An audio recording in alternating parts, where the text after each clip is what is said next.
शिवजी की कहानियों और लीलाएं इतनी अनंत और रूपंधारित है कि उनके बारे में नए किसी कहानियां बनाना मुश्किल है, क्योंकि उनकी सभी कहानियों में ज्ञान और भक्ति की गहराई है।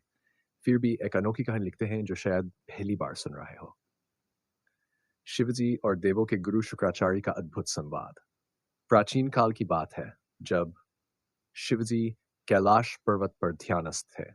तब एक दिन दानवों के गुरु शुक्राचार्य, जो वेदों और शास्त्रों के महान ज्ञाता थे, शिवजी से मिलने आए। शुक्राचार्य शिवजी की भक्ति में गहरे डूबे हुए थे, लेकिन उनका मन दानवों की रक्षा और उन्नति के लिए चिंतित रहता था।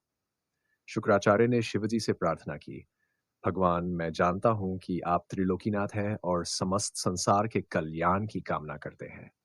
फिर भी दानवों का भाग्य हमेशा देवताओं से कम क्यों होता है? क्या आप मुझे ऐसा गुप्त ज्ञान दे सकते हैं जिससे मैं दानवों की रक्षा कर सकूं? शिवजी मुस्कुराए और बोले, गुरु शुक्राचार्य, तुम्हारी भक्ति और ज्ञान की कोई सीमा नहीं है, लेकिन संसार का नियम है कि जहां प्रकाश होता है वहां अंधकार भी होता है। देवता और दानव भी इसी संतुलन का हिस्सा है। परंतु मैं तुम्हें एक गुप्त ज्ञान दूंगा, जो तुम्हारे लिए ही नहीं, संसार के सभी जीवों के लिए लाभकारी होगा। शिवजी ने शुक्राचार्य को मृत्यु संजीवनी का गूढ़ ज्ञान प्रदान किया। यह एक ऐसा मंत्र था जिसे मृत व्यक्ति को भी पुनर्जीवित किया जा सकता था। लेकिन इस मंत्र के साथ एक शर्त थी, इसे सिर्फ उन्हीं पर प्रयोग किया जा सकता था जिनका अंत न्यायसंगत और धर्मपूर्ण तरीके से हुआ हो। शुक्राचार्य ने इस मंत्र को सीख लिया और दानवों के साथ साथ संसार के अन्य प्राणियों की भलाई के लिए इसका प्रयोग किया। लेकिन शिवजी ने उन्हें चेतावनी दी, गुरु शुक्राचार्य, इस मंत्र का दुरुपयोग न हो, अन्यथा इसका प्रभाव समाप्त हो जाएगा।